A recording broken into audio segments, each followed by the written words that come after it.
Welcome back to HMH at Home. My name is Jenna Norris, and I'm the librarian here at Holocaust Museum Houston. And my name is Amy Freak, and I'm an educator here. This is a video series bringing you educational videos and activities on topics like human rights. Last week, we started by introducing human rights, and if you missed it, you can find all of our previous videos on the museum's website. Thank you. So this week, we're going to look at the Universal Declaration of Human Rights, which is a document passed by the United Nations in 1948. So this was after all the terrible things that happened during World War II, including the Holocaust. So in 30 articles or parts, the UDHR, or Universal Declaration of Human Rights, lists the rights that we should all have as humans. So when we ask the question, what are human rights? The answer is, as we talked about last week, rights that all humans should have, but the answer is also the Universal Declaration of Human Rights. So the rights listed in the UDHR are not legally binding, but they do provide a blueprint for countries to think about and for activists to fight for. So think about it as a list of goals that we would like everyone to have. So last week, Jenna and I introduced Genotopia and Amyland, and these are two cities on the moon, and we wrote rules and rights for our citizens. So what we're going to do this week is take a look and see if we included any parts of the UDHR in our cities. And spoiler alert, we did. So I went through and put these Postit notes, and so we're going to go through some of our rights and think a little bit about how do they match up with what's going on in the UDHR. So if you want to get us started, Jenna. Sure. So one of the rights that Amy and I both agreed on was equal rights for all, obviously, but I see there's some different articles here. Mm-hmm. You want to tell us a little bit more about that? Sure. So there are actually multiple articles that seemed like they fit with what was going on with our blanket statement of equal rights for all, which now that we think about it is not very long or descriptive. Even the idea of who might count in the question for all, that's kind of a question that maybe we should have considered. So something you'll notice with some of these articles is that they're a little bit longer than the rights that we wrote out. And there's a reason for that. So especially when you're thinking about stuff that's legal, when you're thinking about things that are going to be applied in lots of different contexts, you want to make sure to be as specific as possible. You don't want someone coming around and saying, well, all doesn't include, for example, in Amyland, Thanos. All does not include Thanos because Thanos is banned in Amyland. So when I said equal rights, I didn't even say for all. So does equal rights not mean for all? These are questions that people can ask. We might need some more words. I think we do. So there's actually two articles that seem to apply for equal rights for all. So why don't you start us off with Article 1? So Article 1 says that all human beings are born free and equal in dignity and rights. That sounds pretty good. I like the idea of dignity as well, that you don't just get to exist, but you get to more than just exist. That sounds good.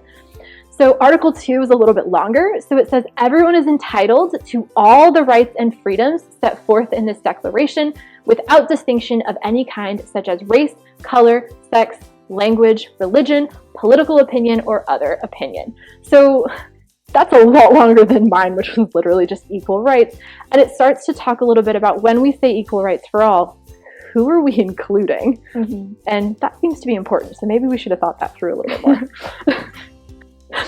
So Article 21 matches this up. So it says the will of the people shall be the basis of the authority of government.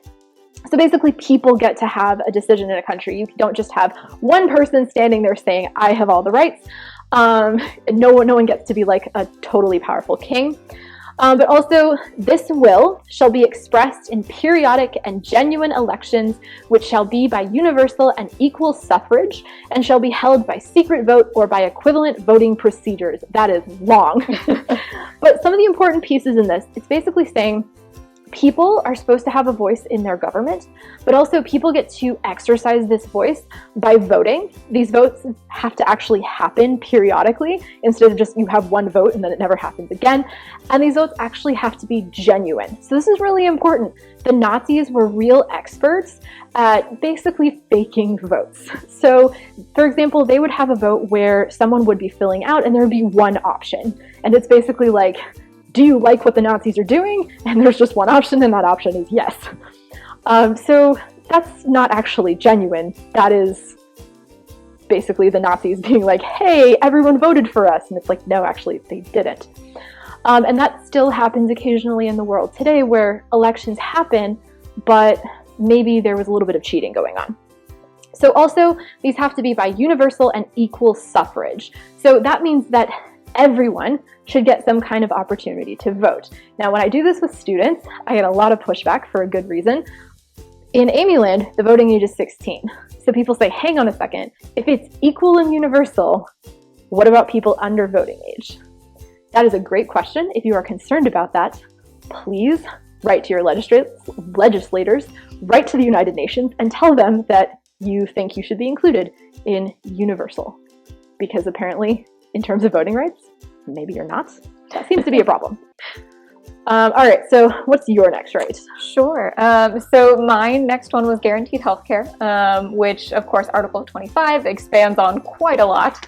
So Article 25 says that everyone has the right to a standard of living adequate for the health and well-being of himself, his family, including food, clothing, housing, and medical care and necessary social services. Wow. So they went a lot farther than I did. Rather than just saying healthcare, they said that you also need to be provided with all of the things that make you healthy in the first place. So wording is very important. So maybe ours should be a little longer. All right, so my next right, was the right to education. There is actually Article 26 in the UDHR, which says that everyone has the right to education, but it goes into a lot more detail. I could not fit it on a Post-it note. It goes into what levels of education, what kind of education.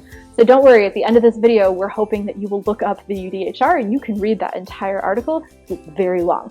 So maybe we should have considered, like, if you have a right to an education. So for example, in Genetopia, you are a scientific research colony. So what if someone said, I want to go to school forever? Do they have the right to do that? Sure. Okay. I'll allow it. All right. So maybe Jenna does not need to add anything. Genetopia, just you can go to school forever. That actually sounds kind of nice to me, but maybe it doesn't to everybody. All right, so what is your next one? So my next one actually falls under Article 27, and they were pretty closely related. Not gonna lie, I might have based it on Article 27 a little bit. But Article 27 says everyone has the right to freely participate in the cultural life of a community, to enjoy the arts, and to share in scientific advancement and its benefits. I really like that one a lot. That's actually my favorite article, and that's simply because, while they were setting forth all of the freedoms and rights that a person needs to strictly survive, food, housing, healthcare, this one really goes beyond that and says that, survival is insufficient, as the Star Trek saying goes, and you really need more to make life worthwhile than just food and housing. So that's why that one's my favorite. Like books. Like library access. So I like how it's the arts, because you really had just scientific advances, and this one talks about like the arts as well. Right. So that's good. All right. So I didn't have that, so maybe I should add that. That sounds really nice to have. So I had the right to protest. And this matches up a little bit to Article 20, which is everyone has the right to freedom of peaceful assembly and association. So peaceful assembly is a little bit like protest, but it also means like you could get together with a group of people. So association means you can hang out with whoever you want. So maybe I should have added that, because if I just have the right to protest, if people aren't protesting, like, I don't know, they're having a book club or something, I could be like, your book club is bad and I am banning it, because you're talking about Thanos. But so maybe I should have reworded that one just a tad. Wording is important. It is. For my next one, since we were a scientific community, we were also going to protect intellectual property, which is also covered under Article 27. Because as that article expands, that while you are participating in the cultural and scientific life of your community, you also want to protect everything that comes of that. So this is a great article for authors and artists and creative types. And it says that everyone has the right to protection of the moral and material interests resulting from any scientific, literary, or artistic production of which he is the author. So it's a whole lot of words to say, if you create something, you have a right to it. And you have a right to participate in that artistic endeavor. That seems good, because if I write something and I end up being able to share it, how would I support myself if I can't, like, sell you this for something? That seems important. Sure. Okay.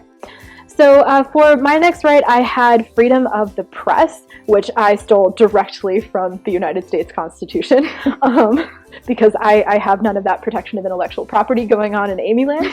But this matches up pretty closely to Article 19, but this adds a little bit. So it talks about things like you can seek, receive, and impart information and ideas through any media and regardless of frontiers. So this means that, for example, if Genetopia has a radio station that is broadcasting nothing but terrible things about Amy Land, especially if those things are true, they actually do have a right to do that because it might be information and ideas, and it's happening through any kind of media. So this means not just something like a newspaper or radio, it might mean whatever new technology Genetopia comes up with in space. What else you got? So this one we actually both have the same one. I said a right to a trial by peers, you said jury. So Article 10 says that everyone is entitled to a fair and public hearing by an independent and impartial tribunal, which is not necessarily your peers. This could just be any group of people that is decided upon to try you. So maybe we're actually a little bit more free than the I kind of like UDHR. I like ours better. That sounds a little scary. Like, who is sitting in judgment on me? Right, right. Okay, so that was the end of my list of rights, but it probably shouldn't have been.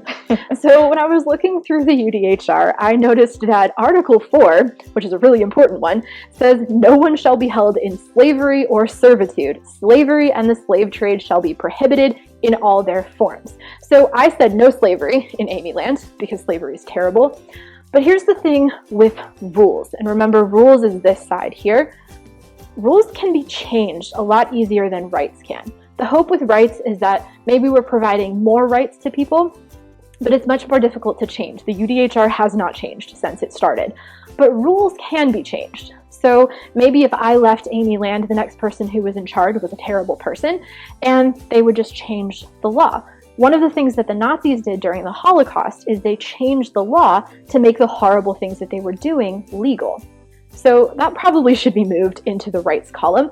And actually the same thing with my 8-hour workday, which surprised me a little bit. So Article 24 says everyone has the right to rest and leisure, including reasonable limitation of working hours and periodic holidays with pay, which sounds much better than just my 8 hours because it's saying reasonable. I don't know what life is like on the moon. Maybe 8 hours is a little bit too much to work. I don't know.